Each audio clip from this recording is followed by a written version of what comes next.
High FM, 101.9 megahertz of life. Owning properties in Israel can be a great investment, but challenging to manage if you're based abroad. The Blue Agency will manage every aspect of your property, finding and vetting tenants, maintaining your property and getting it rental ready, negotiating contracts and collecting rentals, reporting back to you regularly. The Blue Agency has built a reputation for trust and confidentiality over 20 years. The Blue Agency, your Israel property is in good hands. Contact us at www.theblueagency.com. So there's a lot of talk around this, and I think I've often told you our story, is that growing up, it was almost like a family tradition. At 10 o'clock every night, we would all meet downstairs, siblings and my parents. We'd have tea and cake. And, of course, that was the beginning of a fight with obesity for the rest of our lives. Well, was that a problem? The question is it wrong? Is it bad to eat after 9 o'clock at night? Do our bodies know automatically when it becomes 9 o'clock, or is it really just about the calorie intake over the course of the day? Ron Neuman is a dietitian working in private practice. A very, very good morning to you. Thank you for joining us. I hope you're well. So this is such a fascinating conversation, because I do always wonder if it's really about our daily calorie intake, or is it very specifically about the time that we eat? Good morning, Howard. Thank you so much for having me on the show.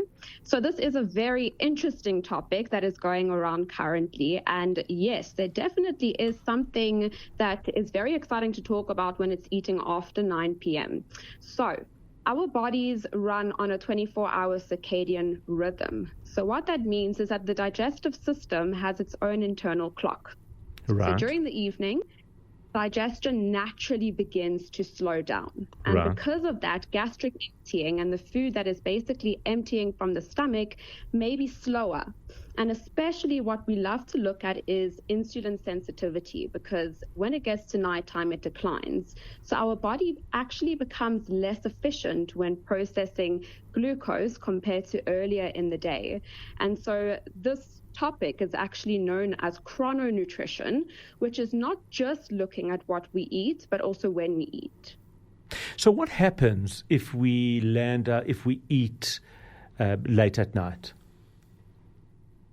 So what happens when we eat late at night is that, especially when we're talking about the gut, and more specifically the gut microbiome, it follows its own daily rhythm. So what that means is, or an easier way to kind of think about it is, let's say your gut is a garden, and your garden is filled with trillions of helpful bacteria.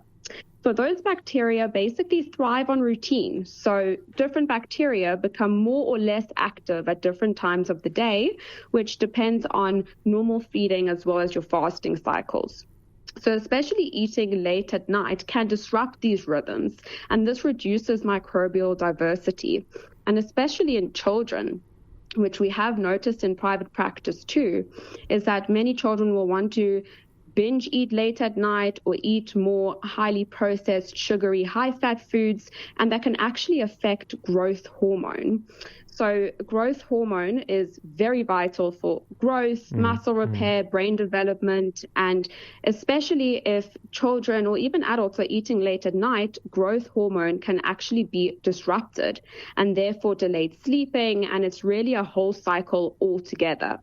And then on top of that, if we're looking at just daily routines of people, and especially when it comes to stress, that adds another layer. So that increases inflammation, it changes your gut motility, and therefore it's known as dysbiosis, where there is this imbalance, which is not great for long-term health.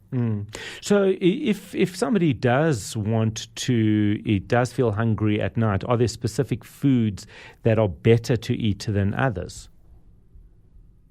So that's a very good question. So occasional late night snacking is not the end of the world, but it's more to look at what are you eating, and also not to make it a habit to eat after 9 o'clock. So, for example, what we want to try and avoid and stay away from is foods that are high in added sugars, refined carbohydrates, saturated fat, and that is mainly more the processed takeaway type of processed snacks and meals. But if someone, for example, is feeling snacky and they do want something to snack on, after supper or before they go to bed, which is never recommended, but a nutrient-dense option, for example, plain Greek yogurt with some berries or a small handful of nuts or even some whole grain crackers with cottage cheese or with hummus are really more sustainable and high fiber, nutrient dense options than going for something like a packet of chips or chocolates that are just convenient and easy to grab on the go. Is late night eating learned behavior, or is there something that is perhaps a little bit more? Is there more to it than just learned behavior, learned or habit? Definitely looking at this holistically, because there isn't a one size fits all for this, but there is a lot of learned behavior that we see, especially with children, because children, when they grow up in the household, they learn food habits from the elderly, from the parents. So if we do see that episode in a child, most likely it is because of habits that are happening in the home.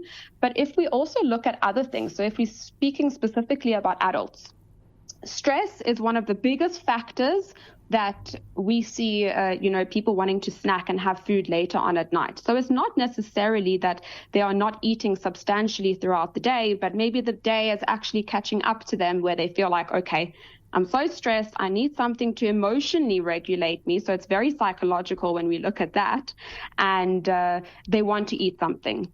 But then on top of that, there's a whole other story. So it really is, patient dependent, where some patients will want to lose weight and they maybe are not sure of the right way to do it. So they might be eating less frequently throughout the day or trying to reduce their portions, or maybe they don't have enough fiber or protein in their meals. And then it gets to the night where they feel like, oh, great, I have not eaten the whole day, or I've eaten so much less, I'm going to lose weight.